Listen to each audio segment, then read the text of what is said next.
नमस्कार मित्रांनो आणि मैत्रिणींनो. आज आपण एका खूप पॉवरफुल टॉपिकवर बोलणार आहोत. तुम्ही शिक्षण घेतलं, खूप कष्ट करताय. खूप मोठ्या प्रमाणात एका वेगळ्या लेव्हलला जाण्याची स्वप्न आहेत. अगदी 10 पट तुम्ही आज जे करताय त्याचे 10 पट जाण्याची इच्छा आहे.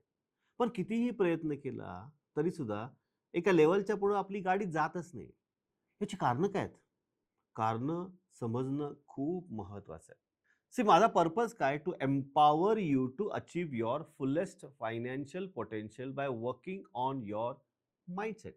कारण टेक्निकल एज्युकेशन तुमचं तुमच्यापाशी आहेच, जे कोणीही अवॉइड करू शकत नाही. पण त्याचा उपयोग करून जीवनामध्ये 10x ग्रोथ कशी करायची हे बघणं पण तेवढंच महत्वाचं आहे. आता पहिला पॉईंट काय आहे? तुम्हाला जी संधी आहे, अशी अनेक लोकांना संधी आहे. आता या संधीमध्ये ना कोण ॲक्टिव्ह आहे, कोण कम्फर्ट झोनमध्ये आहे, कोण आपली स्वतःची पातळी तेवढ्याच लेव्हलला ठेवतो किंवा तिथे कम्फर्टेबल होतो. याच्यावरून तुमचा ॲक्शन प्लॅन डिफाईन होतो, की कम्फर्ट झोन तुमचा काय आहे. असं म्हणतात ना, की डर के आगे जीत है. म्हणजे काय? पहिल्यांदा कम्फर्ट झोन तोडणं खूप महत्वाचं आहे. आपल्याला असं वाटतं, की अरे यार कम्फर्ट झोनमधून बाहेर जर पडायचं असेल, तर त्रास होईल. हा होणारच आहे त्रास. कारण बदल हा प्रत्येक व्यक्तीला आवडतच नाहीये. But change is the only thing which is constant in this world.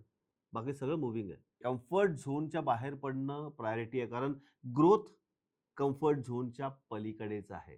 डर के आगे जीत है. आता कम्फर्ट झोनमध्ये आपण असतो याचे कारणं अनेक आहेत. पण सर्वात महत्त्वाचं म्हणजे माझ्या जीवनामध्ये जे काही एक सोशल कंडिशनिंग झालेलं आहे लहानपणापासून.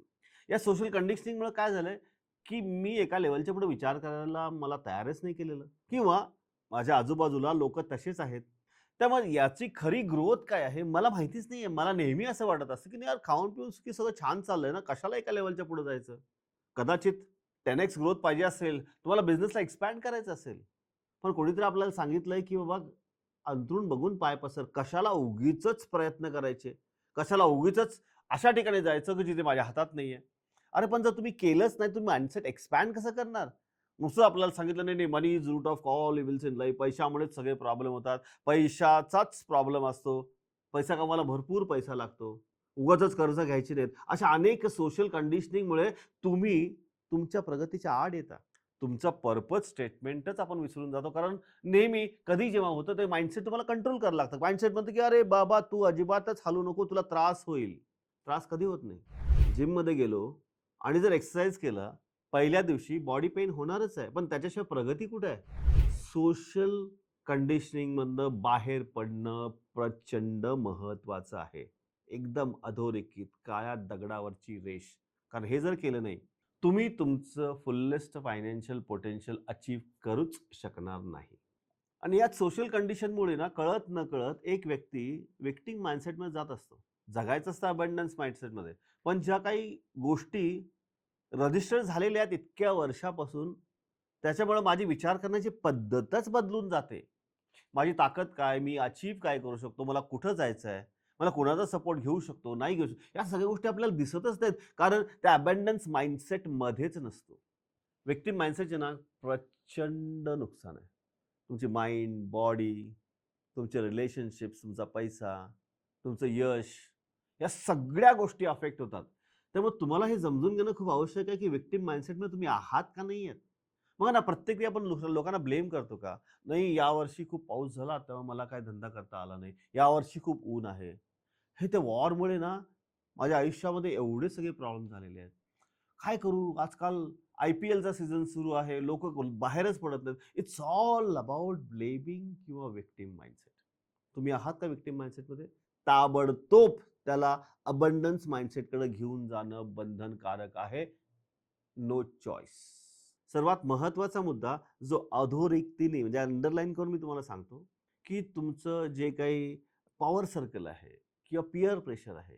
तुम्ही कुणाबरोबर फिरता? तुमचं नेटवर्क काय आहे? नेटवर्कमध्ये लोकं कॉम्पिटिशन करणारे आहेत का तुम्हाला सपोर्ट करणारे आहेत? हे बघणं खूप महत्त्वाचं आहे. कारण तुम्ही जर अशा ठिकाणी असाल, की नेहमीच लोकं तुम्हाला हे सांगतात, की नाही, हे करायचं नाही. याच्यामुळे नुकसान होईल. इथं गेला तर पडशील. इथं गेला तर हारशील. पैसे हरवशील. नुकसान होईल. तर हे जे पीअर प्रेशर आहे ना, हे प्रेशर तुम्हाला कधीच तुमचं फुलेस्ट फायनान्शियल पोटेन्शियल अचीव्ह करून देणार नाही. बघा ना, असं म्हणतात ना, की तुम्ही ज्या लोकांच्या बरोबर आज फिरत आहात रेग्युलरली, या सगळ्यांचं जर इन्कम कॅल्क्युलेट केलं, डिवायडेड बाय आपण 10 केलं, 10 लोकं असतील तर, त्याच्या आसपासच तुमचं इन्कम आहे. त्यामुळे जर तुम्हाला तुमचं इन्कम वाढवायचं असेल, तर सर्वात महत्त्वाचं म्हणजे तुम्हाला तुमचं सर्कल चेंज करायला पाहिजे. जर तुम्ही आज त्याच लोकांच्या बरोबर राहिलात, तर तसेच लोकं, तसेच विचार, तशीच ग्रोथ मिळेल. तर पॉवर सर्कल वाढवणं खूप महत्त्वाचं आहे. 10 पट ग्रोथ पाहिजे तर त्या लोकांच्या मध्ये जाणं महत्त्वाचं आहे. मगच ते काय करतात आणि तुम्हाला काय करायला पाहिजे याचं शिक्षण मिळेल. 10 पट ग्रोथ करणं म्हणजे 10 पट कष्ट करणं नाहीये. 10 पट ग्रोथ करणं म्हणजे सिस्टम क्रिएट करणं, त्याच्यासाठी लागणारे rules, regulations, ethics, values, principle किंवा कॉन्टेक्स्ट तयार करणं आणि ते कॉन्टेक्स्ट इम्प्लिमेंट करणं. नाहीतर आपलं आहेच ना, मागच्यापेक्षा यावर्षी थोडंसं जास्ती ग्रोथ हवी असेल, तर मागच्यापेक्षा यावर्षी थोडंसं जास्ती कष्ट करायला पाहिजे. कष्ट करून वेल्थ क्रिएट होत नाही. कष्ट करून 2 वेळची रोजी-रोटी मिळते. जर तुम्हाला या व्हिडिओमधनं व्हॅल्यू मिळाली असेल, तर एक गोष्ट नीट ऐका. माझं मिशन, माझा purpose to empower each one of you to achieve your fullest financial potential by working in your mindset. मी या मिशनवरती आहे. आणि जर तुम्हाला या मिशनमध्ये लागणाऱ्या छोट्या-छोट्या गोष्टी जर हव्या असतील, तर आमच्या फ्री संडे मनी क्लास दर रविवारी 10 वाजता होणाऱ्या सेशन्सला रजिस्टर करा. जिथे आम्ही कोणताही प्रॉडक्ट विकत नाही. फक्त फायनान्शियल नॉलेज, पैसा कमावण्यासाठी, आर्थिकदृष्ट्या सक्षम होण्यासाठी विचारसरणी काय असायला पाहिजे याच्यावर आम्ही मार्गदर्शन करतो. भेटूया तर मग संडे मॉर्निंग क्लासला आणि पुढच्या व्हिडिओमध्ये of course. Thank you so much. Namaste.